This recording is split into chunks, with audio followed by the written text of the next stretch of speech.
అంతగా గౌరవించే భర్త లభించడం చాలా అదృష్టం. అతన్ని చేసుకున్న అమ్మాయి ఎంతో భద్రంగా ఉంటుంది.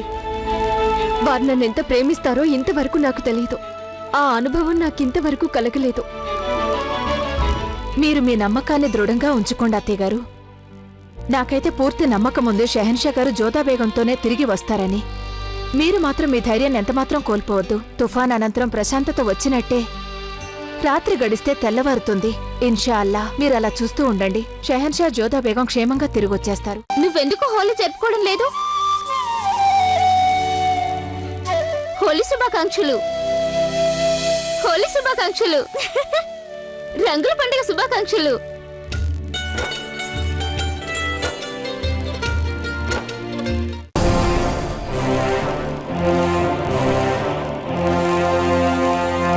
వద్దు, ఇదిగో నాకు మాత్రం రంగులు పోయకు. ఆగమంటున్నానుగా. నాకు మళ్ళీ ఆడకొత్తలా కనిపించాలని లేదు. ఓహో, నీ వంతొచ్చేసరికి కుంటి సాకులు చెప్తున్నావా? అదేమీ కుదరదు.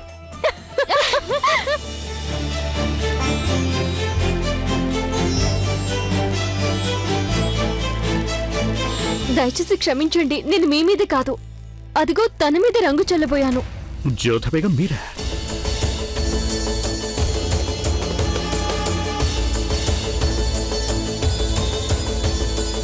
ఇప్పటిదాకా మీరు ఇక్కడే ఉన్నారు. మేము మీ గొంతుని గుర్తుపట్టగలం జోధా బేగం. ఏమయ్యారు మీరు?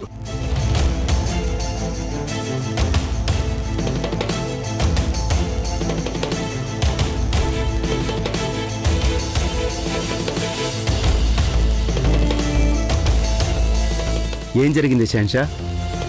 తోడర్మల గారు జోధా బేగం ఇక్కడే ఉంది. మీరన్నది నిజమే. తను మాకు ఇక్కడే కనిపిస్తుందని చెప్పారుగా మీరు. కానీ ఉన్నట్టుండి ఆవిడ ఎక్కడికి వెళ్ళింది? మీరు సరిగ్గా చెప్పారు తోడర్మల గారు. తను కనిపించాలి అంటే ఇక్కడే మాకు కనిపించాలని. శుక్రియా. మీరు అటువైపు చూడండి, మేము ఇటువైపు చూస్తాం.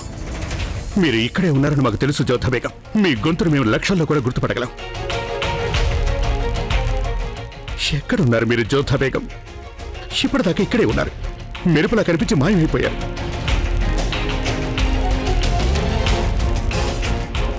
షెహన్షా, మిమ్మల్ని మీరు కొంచెం నిబ్బరించుకోవాలి. ఆవేశపడకండి. మీ గాయం ఇంకా పూర్తిగా నయం కాలేదు. లేదు తోడర్మల గారు, ఇక మేము ఆగలేం. ఇవాళ కనుక మేము జోధా బేగంని కోల్పోతే జీవితాంతం ఆవిడ కోల్పోయినట్టే. ఇవాళ కనుక ఆవిడ మేము వెతికి పట్టుకోకపోతే ఇక జీవితాంతం ఆవిడ ముఖం కూడా చూడలేం. మీరు దయచేసి మమ్మల్ని మా మానాన్ని వదిలేయండి. మీరు ఈ విధంగా నిరాశ చెందకూడదు. ఆ దేవుడే మీకు ఈ అవకాశం ఇచ్చాడు. మీరు కనీసం ఆవిడ్ని ముఖాముఖి చూడగలిగారు. ఆవిడ మిమ్మల్ని కలవాలనుకుంది, అందుకే మీ ముందుకు వచ్చి ఉంటుంది.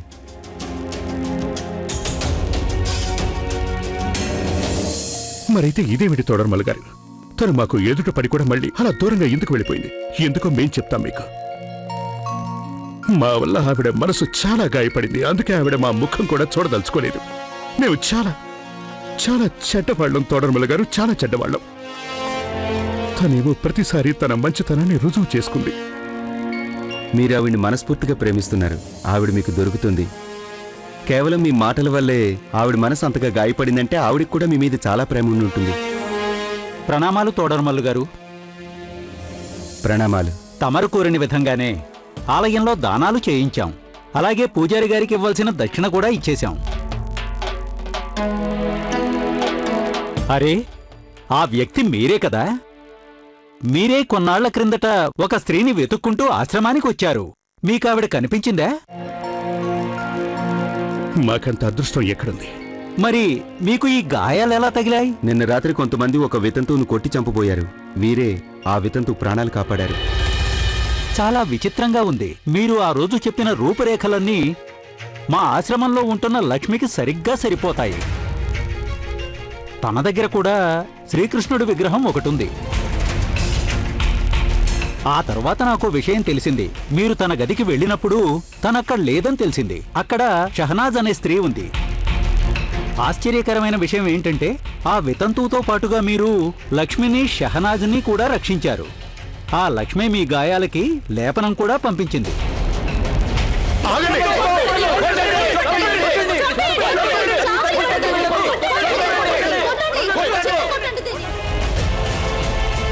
ఆవిడ చాలా మంచి స్త్రీ.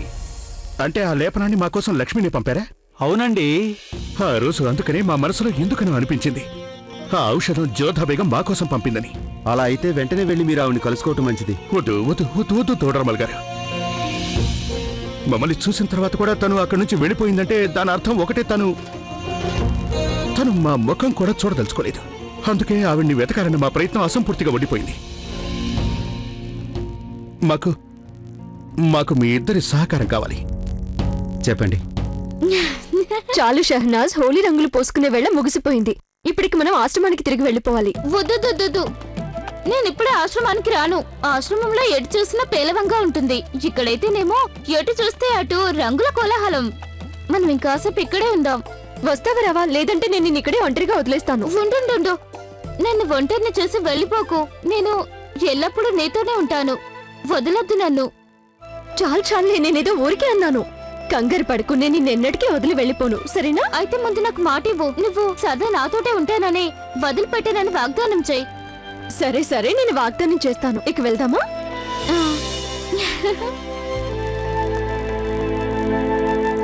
నీకో సంగతి తెలుసా?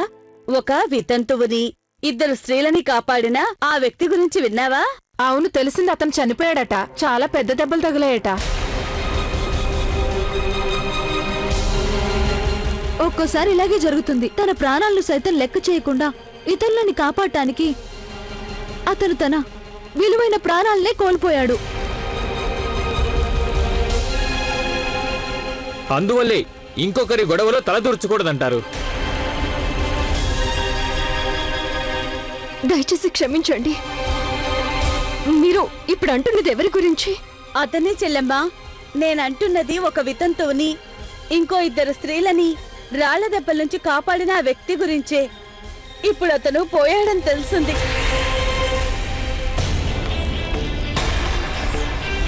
పాపం అతను ఇక్కడికి ఉత్సవం జరుపుకోవాలని వచ్చాడట. తనకెంత పెద్ద గాయాలయ్యాయంటే చివరికి తన ప్రాణాలే పోగొట్టుకున్నాడు.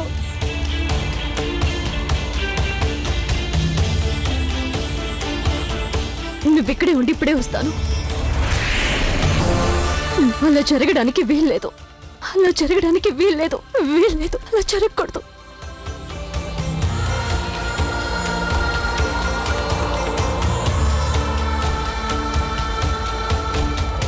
కృష్ణయ్య, నేను నిన్నే నమ్ముకున్నాను. నాకింతటి అన్యాయం చేయకు. వారికేమీ జరగకూడదు.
మా మరణ వార్త విని మీరు పరుగున వచ్చారు జోధా బేగం. మాకు తెలుసు మీరు తప్పక వస్తారని.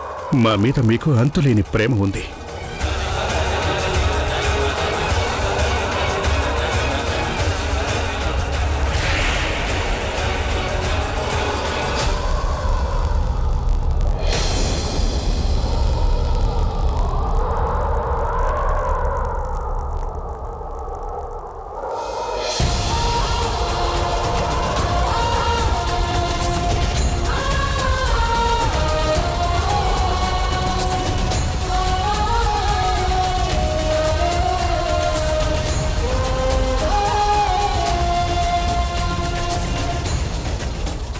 మీరు తప్పక వస్తారని మాకు తెలుసు. మమ్మల్ని క్షమించండి జోధా బేగం. మిమ్మల్ని మా ముందుకు రావడానికే మేము ఈ నాటకం ఆడాం.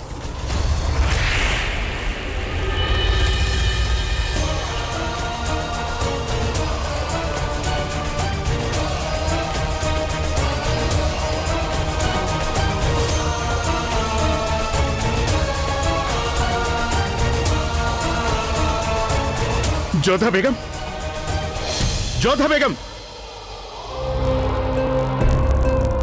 మనం వారి వెంట వెళ్ళకూడదు.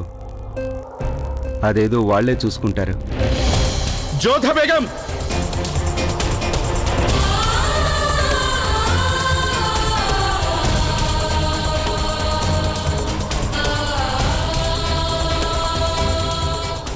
ఒక పరాయి పురుషుడు అక్రమ సంబంధం పెట్టుకున్నప్పుడు మీకు సిగ్గుగా అనిపించడానికి సిగ్గుపడుతున్నారా జోధా బేగం? మిమ్మల్ని ఈ బంధం నుంచి విముక్తులు చేస్తున్నాం. దయచేసి రేపు ఉదయం సూర్యోదయం కావటానికి ముందే ఇక్కడి నుంచి వెళ్ళిపోండి.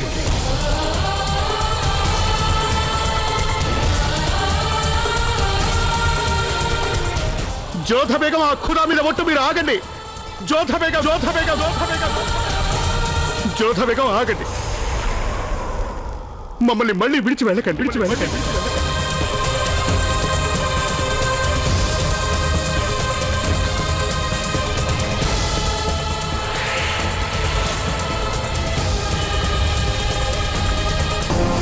రేపు ఉదయం సూర్యోదయం కావటానికి ముందే మీరు ఇక్కడి నుంచి వెళ్ళిపోండి.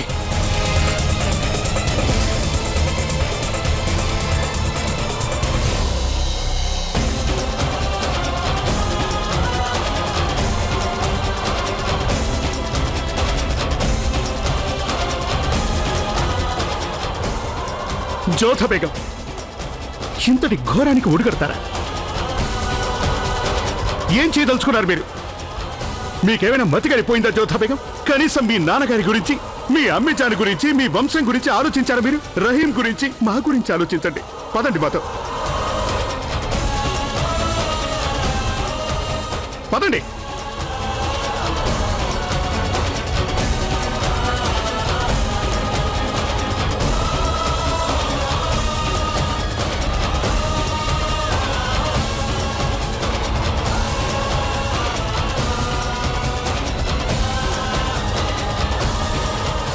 స్పృహలోకి రండి మీరు.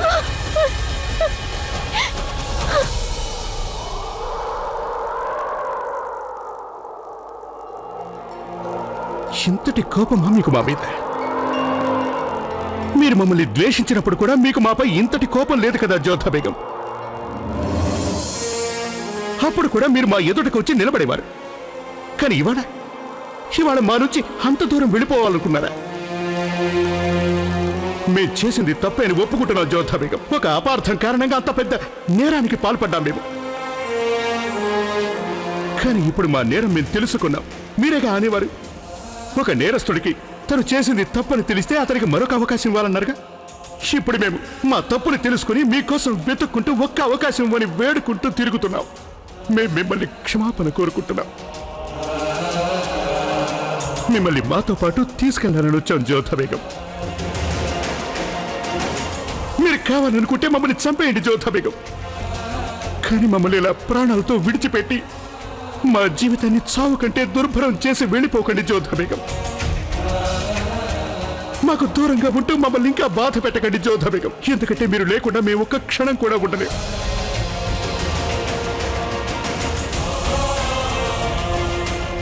జోధా బేగం, మాకు తెలుసు మీరు మమ్మల్ని ఎంతగా గౌరవిస్తున్నారో, మీరు మమ్మల్ని ఎంతగా ప్రేమిస్తున్నారో మాకు తెలుసు. అందుకేగా మీరు మా కోసం అలా పరుగున వచ్చారు. మా మరణ వార్త వినగానే మా కోసం పరుగున వచ్చారు. అంతే కదా? జవాబు చెప్పండి మాకు జోధా బేగం, మాకు జవాబు చెప్పండి. మళ్ళీ ప్రశ్న అవునా కాదా అనేగా? అవును, నాకు మీ గురించి బెంగగానే ఉంది. అవును, మీరు బాధపడుతున్నారంటే నాకు కూడా బాధ కలుగుతుంది. మీరు మరణిస్తే నేను ఎలా బ్రతకుండగలను అనుకుంటున్నారు చెప్పండి. కుమిలి ఏడ్చి నా ప్రాణాలు వదులుకుంటాను. ఎందుకంటే నేను బ్రతికినంత కాలం మీ భార్యగానే బ్రతుకుతాను. ఒక భార్యగా నా కర్తవ్యాన్ని నిర్వర్తిస్తూనే ఉంటాను. మాకు తెలుసు జోధా బేగం, మేము చేసింది నేరమని మాకు తెలుసు. అందుకే మేము పశ్చాత్తాపడుతున్నాం. కానీ మీకు తెలియదు, మీరు వెళ్ళిపోయిన రోజు నుంచి మాకు ప్రశాంతత లేకుండా పోయింది. క్షమాపణ కోరుకుంటున్నాం మిమ్మల్ని. మాతో పాటు రండి. రాను. నేను మీతో పాటు ఆగ్రాకి తిరిగి రాను. మీ మహల్కి అసలు నేను ఎందుకు రావాలి మళ్ళీ? మీరేం చేసినా చెల్లుతుంది కదూ. మీరు అనుకుంటే నా మీద కోపగించుకోవచ్చు. మీరు అనుకున్నప్పుడు నన్ను ఇంట్లో నుంచి గెంటేయొచ్చు. అలాగే మీరు తలుచుకుంటే నన్ను తిరిగి వచ్చేయమని అడగొచ్చు. మీరు తలుచుకుంటే నా పవిత్రతకి కలంకం అంటగట్టొచ్చు. మీరు ఎలా ఎలా ఆడమంటే అలా ఆడవలసిందేనా? ఇక నేనెవరిని? నేను? నాకంటూ ఒక అస్తిత్వం లేదా? నాదంటూ ఒక గుర్తింపు లేదా? అంటే మీ దృష్టిలో నాకంటూ ఎలాంటి మనోభావాలు ఉండవా? నా హృదయం మాత్రం బాధపడిని రాయి లాంటిదా? దాన్ని మీరు ఎప్పుడు ఎలా కావాలన్నా బాధ పెట్టొచ్చా? నేను ఒక రాజపుత్ర వంశస్థురాల్ని. భర్తని దైవంలా పూజిస్తామే తప్ప పరపురుషుడి గురించి కల్లో కూడా ఊహించము. అది మా దృష్టిలో పాపం. కానీ మీరు అంత పెద్ద నింద నా మీద మోపారే. నా పాతివ్రత్యాన్ని శంకించారే మీరు. సహించా.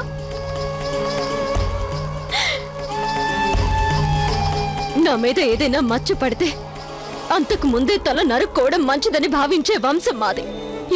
ఎవరైనా పరపురుషుడు మమ్మల్ని కనీసం స్పర్శించినా అంతకంటే ముందే ఆత్మాహుతి చేసుకోవడం మంచిదని అనుకుంటాము. కానీ మీరు నా ఆత్మాభిమానాన్ని, నా గౌరవాన్ని, నా మానాన్ని తీవ్రంగా గాయపరిచారు. సహించా.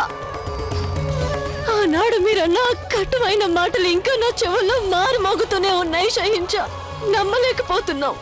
ఏ ఆడదైతే అగ్ని సాక్షిగా మీతో 7 అడుగులు నడిచిందో ఆడది అలా గతి తప్పుతుందా? నమ్మలేకపోతున్నాను నేను. నా చెయ్యి పట్టుకుని ఎవరైతే నన్ను తన వెంట తీసుకెళ్లారో ఆ వ్యక్తి ఒకే ఒక క్షణంలో నన్ను ఇలా వదిలేస్తారా? ఇక నేను చేసిన నేరమేంటి? నేను మీ ప్రాణాలు కాపాడాలనుకోవడమే నేరమా? సహించా. నేను మా సుజామల్ అన్నయ్య సంగతి మీకు చెప్పలేదంటే నేను చేసిన వాగ్దానమే కారణం. అన్న చెల్లెళ్ల బంధం ఈ లోకంలో అతి పవిత్ర బంధంగా భావిస్తారు. కానీ మీరు ఆ బంధాన్ని కించపరిచారు. ఎందువల్ల? సహించా. ప్రతిసారి ఆడదే ఎందుకు శిక్ష అనుభవించాలి? తనే అన్ని ఎందుకు సహించాలి? పురుషుడు ఏమన్నా ఏం చేసినా తనే ఎందుకు భరించాలి? సహించా. మగవాడు నేరం చేసినా క్షమించేయాలి కదా. ఒక స్త్రీ అంటే ఎన్నో బంధాలతో బంధించబడి ఉంటుంది. భర్తతో, తండ్రితో, పుత్రుడితో, అన్నతో. ఎన్నో బంధాలైనా ఆడది ప్రతిసారి ఆ బంధాల కోసం త్యాగం చేయాలని ఎందుకు అనుకుంటారు? వాటిని తను ఎందుకు నిలబెట్టుకోవాలి? తండ్రి కోసం ఆడది తన ఇష్టాల్ని త్యాగం చేయాలి. భర్త కోసం తన కలల్ని, పుట్టింటిని పరిత్యజించాలి. బాల్యం నుంచి తను పెరిగి పెద్దయిన ఇంటిని, అందర్నీ కేవలం భర్త మీద నమ్మకం ఉంచి వదులుకొని వచ్చేస్తుంది ఆడది. తన పుట్టింటిని, తన వాళ్ళని వదులుకొని తన భర్త కుటుంబాన్ని తనదిగా చేసుకుంటుంది ఒక ఆడది. కానీ ఆ భర్తే ఒకే ఒక క్షణంలో తనతో బంధాలు తెంచుకోమంటే వదిలేస్తే ఏం చేయాలి? ఒక స్త్రీ ఏమైనా వదులుకుంటుందేమో గాని తన ఆత్మ గౌరవాన్ని ఎన్నటికీ వదులుకోలేదు. ఎలాంటి బాధనైనా భరిస్తుందేమో గాని తన ప్రవర్తనని, పవిత్రతని గాయపరిస్తే మాత్రం ఎన్నటికీ భరించదు. సహించా. ఒక ఆడది తన గౌరవాన్ని పెంచుకోవడానికి జీవితకాలం పాటు కష్టపడుతుంటే ఒక పురుషుడు మాత్రం ఒకే ఒక క్షణంలో ఆ గౌరవాన్ని భగ్నం చేసేస్తాడా? మీరిలా ఆగ్రహించడం సరైందేనని మాకు తెలుసు జ్యోతా బేగం. అందుకే అంటున్నాం. కావాలంటే మీరు మమ్మల్ని శిక్షించండి. కనీసం ఆ తర్వాతైనా మమ్మల్ని క్షమించండి. అప్పుడైనా కనీసం మాతో పాటు ఆగ్రాకి తిరిగి రండి. లేదు సహించా. కొన్ని నేరాల విషయంలో ఎలాంటి శిక్ష అయినా తక్కువే. అలాగే కొన్ని పాపాలకి ఎలాంటి ప్రాయశ్చిత్తం ఉండనే ఉండదు. నేను మీతో పాటు ఆగ్రాకి తిరిగి రాలేను. దయచేసి క్షమించండి నన్ను. నేనక్కడికి రాను. నేను నా గౌరవ మర్యాదల్ని కాపాడుకుంటూ ఎంతో ఆనందంగా ఉంటున్నాను. మీకు గనక నా ఆనందం ముఖ్యమనిపిస్తే దయచేసి నా వెంట పడకండి. ఎంత బాధగా ఉన్నా నేను ఆగ్రాన్ని వదులుకోగలిగాను. సహించా. నేను మిమ్మల్ని వేడుకుంటున్నాను. నన్ను వెంట పడుతూ రాకండి. నా జీవితాన్ని మరింత దుర్భరం చేయకండి.